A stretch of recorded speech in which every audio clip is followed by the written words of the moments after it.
हरे Krishna friends. तो क्या आपने कभी कॉन्टामिनेटेड प्रोडक्ट इंश्योरेंस के बारे में सुना है? आजकल के ज़माने में ये बहुत ट्रेंडिंग इंश्योरेंस है। तो चलिए दोस्तों, बिना किसी टाइम वेस्ट करे इस कॉन्सेप्ट को सीधा समझते हैं।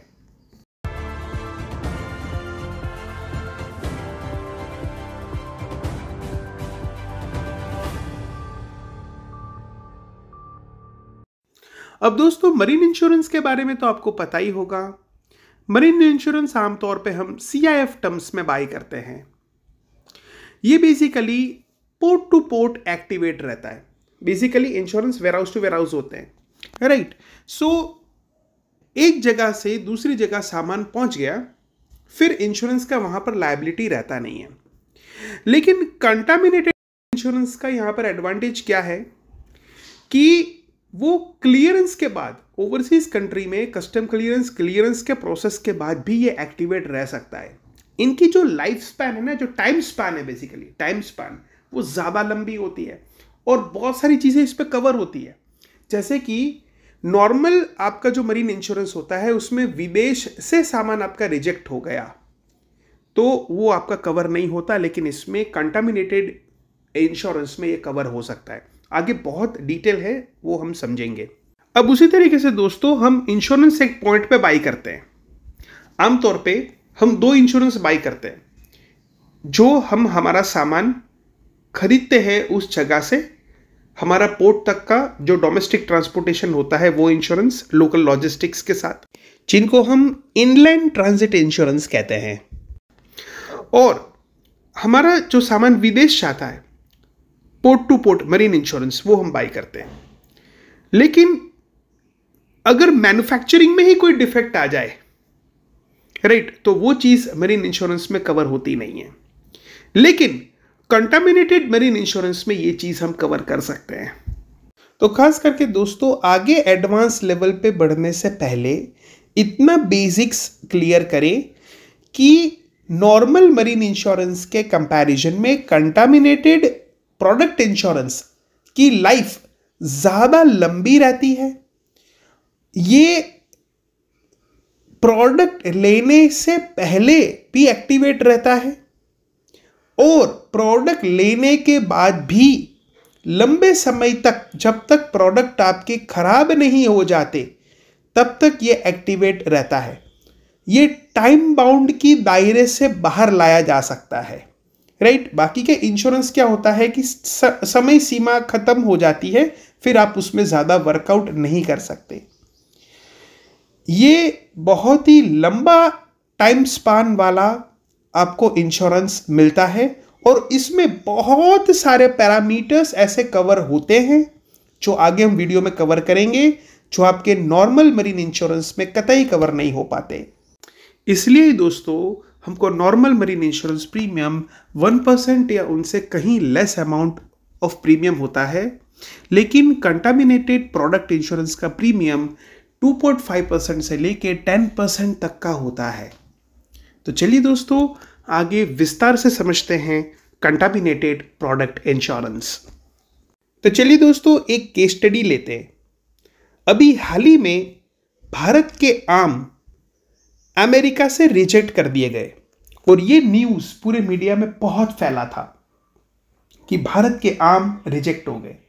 अब आप दोस्तों सोचिएगा कि एक्सपोर्टर का यहां पर क्या गलती है, वो आप एक बार सोचिएगा।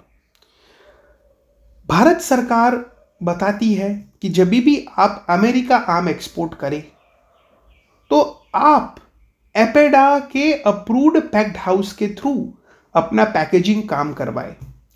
यानी कि आपको US भेजने के लिए दो ट्रीटमेंट करानी होती है।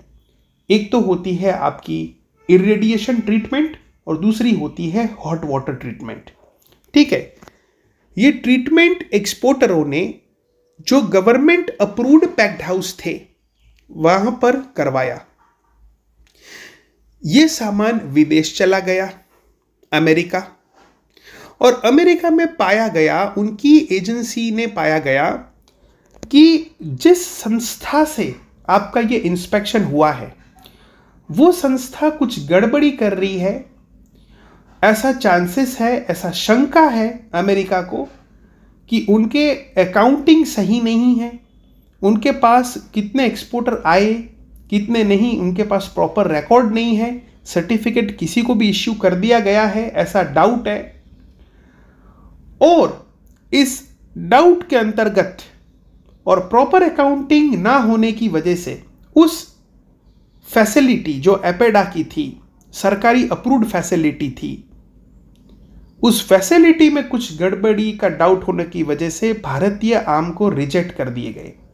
तो यहां पर समझिएगा दोस्तों कि इंडियन एक्सपोर्टर के पास प्रॉपर डॉक्यूमेंटेशन था कि उनका सामान सही है, राइट, उनका फाइटोसैनिटरी सर्टिफिकेट बिल्कुल सही था, लेकिन उस एजेंसी के डाउट था अमेरिका को, उन एजेंसी के ऊपर जिन्होंने सर्टिफिकेट इश्यू किया, वो प्रॉब्लम क्रिएट हुआ। और आम एक पेरिशेबल आइटम है, तो इस पेरिशेबल आइटम को रिजेक्ट कर दिया गया, जबकि एक्सपोर्टर ने वो सारी प्रोसेस की थी जो रूल्स रेगुलेशन में आती है। लेकिन क्योंकि उस सेंटर में एक डाउट था यूएस को, इनके कारण अमेरिका ने उस चीज़ को रिजेक्ट कर दिया। अब आप सोचिए दोस्तों कि इसमें एक्सपोर्टर क्या कर सकता है।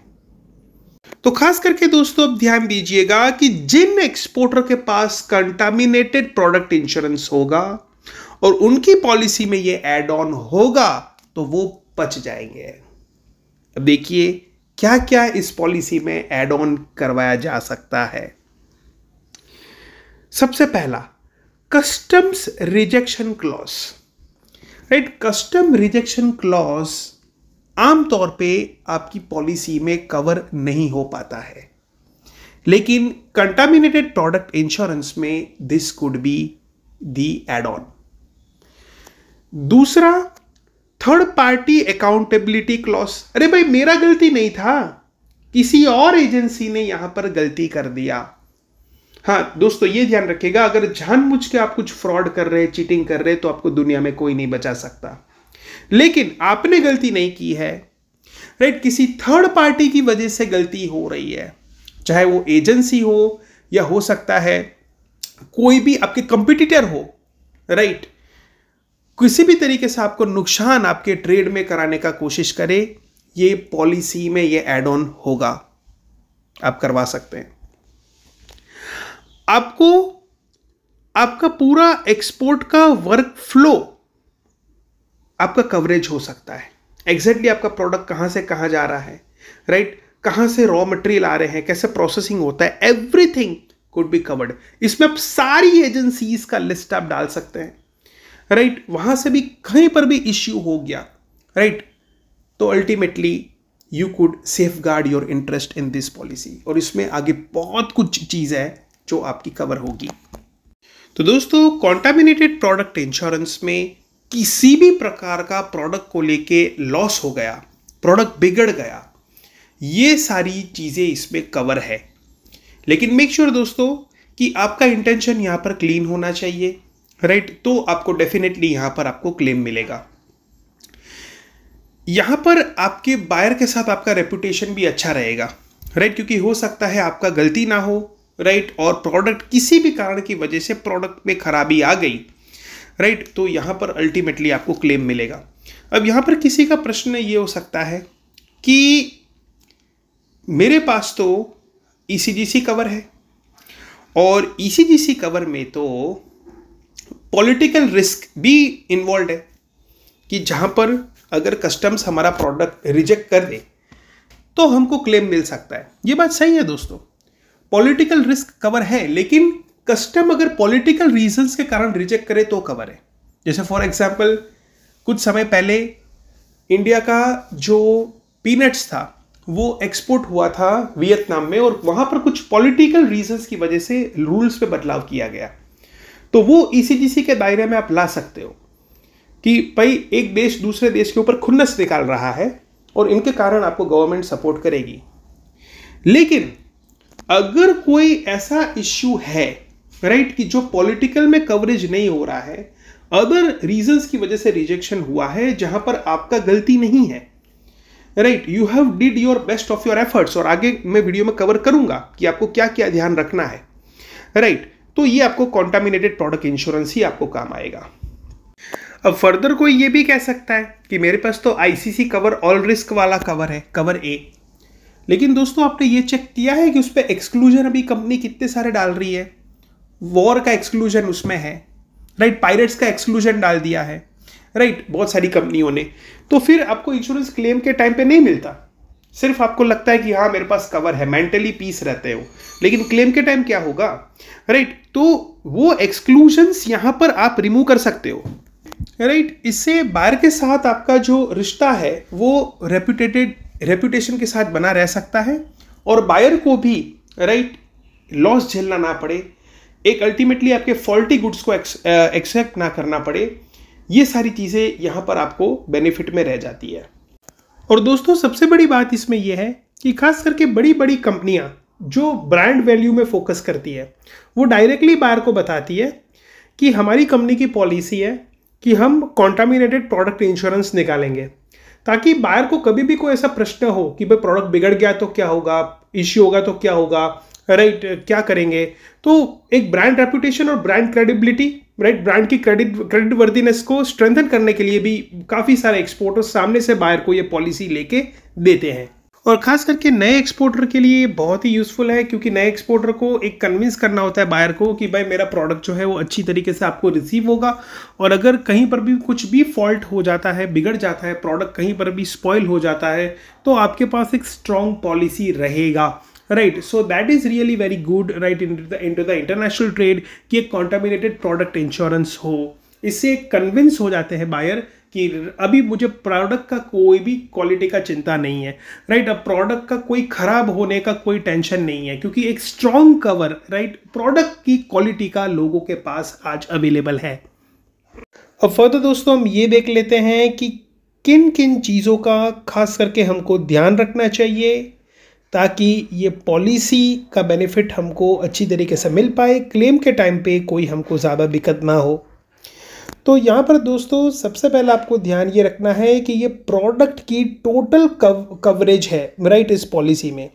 यानी कि मान के चलिए अगर मैन्युफैक्चरिंग डिफेक्ट मिला, क्योंकि मैन्युफैक्चरिंग डिफेक्ट ज़रूरी नहीं है कि आपको तुरंत मिल जाए, हो सकता है कि ये बहुत लंबे समय के बाद आपको पता चले कि इसमें मैन्युफैक्चरिंग डिफेक्ट है, तकनीक की कोई कमी है, राइट। तो बेसिकली क्या होता है आमतौर पे कि जैसे लोकल में आप कोई चीज़ बाय करते हो तो बैच नंबर होता है, एक्सपोर्ट में भी होता है प्रोडक्ट में, लेकिन आपने देखा होगा, राइट, लोकली आप प्रोडक्ट को बाय करते हो तो उसमें बैच नंबर लिखा होता है। ये बैच नंबर क्या होता है कि जो प्रोडक्शन होता है, राइट, उस लॉट का एक नंबर दिया गया होता है, ताकि जब भी कुछ कंप्लेन हो कस्टमर की, ताकि वो लॉट में वो कंपनी चेक कर सकती है कि ये जो लॉट बैच नंबर है उसमें क्या प्रॉब्लम है, और मान के चलिए वो खराबी डिटेक्ट होती है तो वो सारा का सारा लॉट को कंपनी रिकॉल कर देती है या उस सामान को डिस्ट्रॉय कर देती है, राइट। तो ये आपको ध्यान रखना है कि जो बैच नंबर है, राइट, वो बैच नंबर खास करके मैन्युफैक्चरर के पास उसकी अकाउंटिंग और रिपोर्टिंग प्रॉपर होनी चाहिए, क्योंकि कभी कभी क्या होता है कि एक्सपोर्ट के रिलेटेड जो बैच नंबर बनाते हैं बहुत सारे कंपनियां या मैन्युफैक्चरर, उसकी प्रॉपर रिकॉर्डिंग नहीं रख पाते हैं या नहीं रखते हैं, राइट। हालांकि ये रखनी होती है, लेकिन जस्ट बनाने के लिए एक्सपोर्टर ने कहा है कि भाई बैच नंबर डाल दो, तो वो कुछ भी बैच नंबर रेंज में डाल देते हैं। फिर उनके पास एक्सपोर्ट की जो सामान दिया गया है मर्चेंट एक्सपोर्टर को मैन्युफैक्चरर ने एक्सपोर्ट करने के लिए,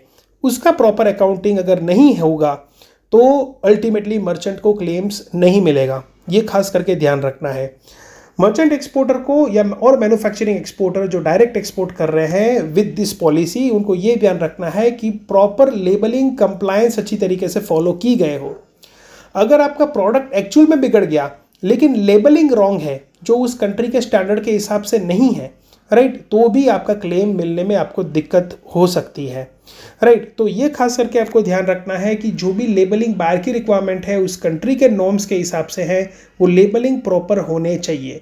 उसकी हेल्प आप जो है BOAI से ले सकते हो, और आप जो है बहुत उसकी एक्सपोर्ट प्रमोशन काउंसिल और बहुत सारे वेज हमने 1 to 20 वीडियो सीरीज में बताए हैं, वो आप चेक कर सकते हैं, और आप हमें कंसल्ट भी कर सकते हैं इस चीज़ के regarding, right. You can also take the help of our bare overseas AI application for many such things to know, right. तो ये खास करके आपको ध्यान रखना है। But the most important thing to be taken care of is that you need to provide the complete framework of your shipment, कि product exactly आपका फिजिकल प्रोडक्ट्स कहाँ से कहाँ एक्चुअली रुक रहा है, कहाँ जा रहा है, उसका पूरा आपको फ्रेमवर्क एक अपने वर्ड डॉक्यूमेंट में आपको प्रॉपरली देना है, right, at the time of applying for the policy, ताकि कहीं पर भी किसी से भी एजेंसीज के थ्रू या पैकेजिंग में या कहीं पर भी कुछ सील टैम्पर हो गया, कहीं पर भी कुछ प्रोडक्ट में हो गया, पैकेजिंग में कुछ भी लेटर ऑन इश्यू हो गया, ये सारी चीज़ें आपकी इसमें कवर हो सकती है।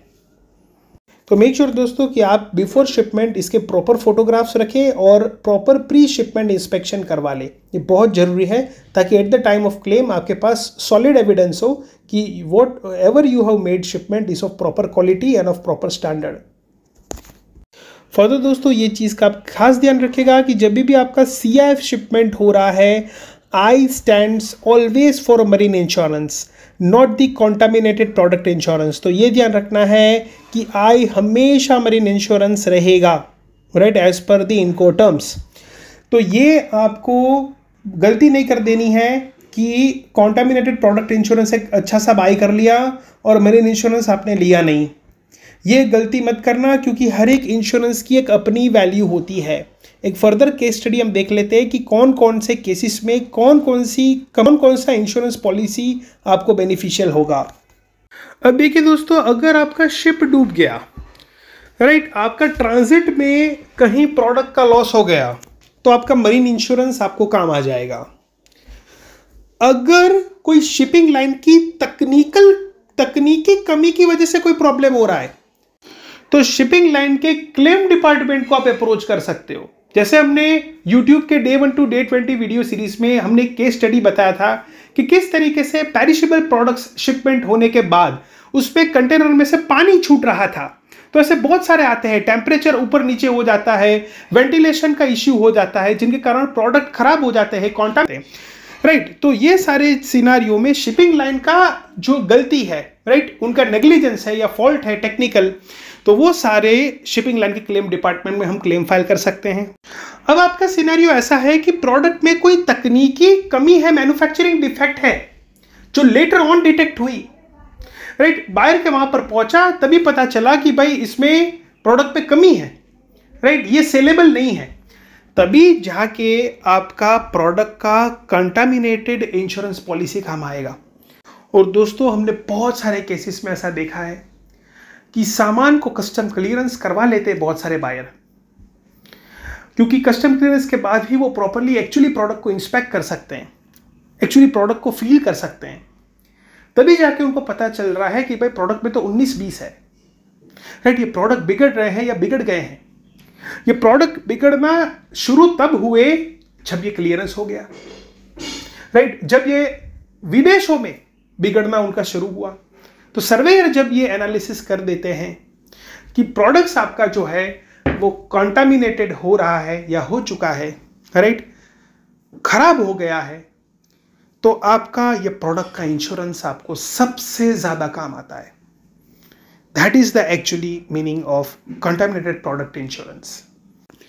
अब फर्दर दोस्तों, सबसे बड़ा सवाल यहां पर यह होना चाहिए आपका कि इसमें हम प्रॉफिट कैसे कर पाएंगे, क्योंकि बहुत सारे इंश्योरेंस बाय करने के बाद हमारी प्राइस पॉइंट बढ़ जाएगी।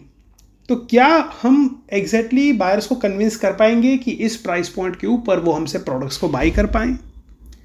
तो दोस्तों, खास करके हमको ये ध्यान रखना है कि ऐसे सवाल हमारे माइंड में आने चाहिए, क्योंकि अल्टीमेटली हमको सारी चीजें प्रॉफिट से जोड़नी है।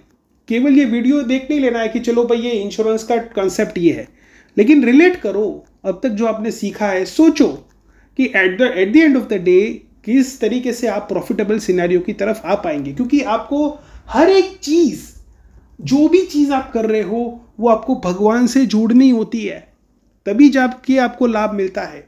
भक्ति रसामृत सिंदूर का बहुत ही बढ़िया श्लोका है जो है 1.2.187, इह यास्ये हरेर दास्ये कर्मणा मनसा गिरा निखिल स्वपि अवस्थितु जीवन मुक्ता स उच्यते। So everything has to be in connection with the one focal point, right? That is Krishna. So यहाँ पर हमको इस एरिया के ऊपर फोकस करना पड़ेगा in order to fulfill our duties so that we can become spiritually inclined towards Krishna consciousness.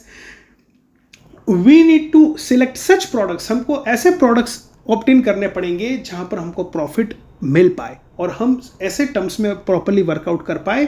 तो खास करके दोस्तों, आप हमारा YouTube में जो कम्युनिटी पोस्ट होता है, पोस्ट वो सारा गो थ्रू करिएगा. उसमें हम रिपीटेटिवली एंड रेगुलरली प्रोडक्ट्स को नए नए अपडेट कर रहे हैं और उसमें हमने बताया है कि क्यों ये प्रोडक्ट को एक्सपोर्ट करना प्रॉफिटेबल होगा and why India has got the winning edge in such products, right. तो वो आप जरूर गो थ्रू करिएगा. It is really going to be very helpful for you. तो बस दोस्तों, आज के लिए इतना ही रखते हैं. मिलते हैं अगले वीडियो में. तब तक के लिए जय Shri Krishna. Have a nice day. Good bye.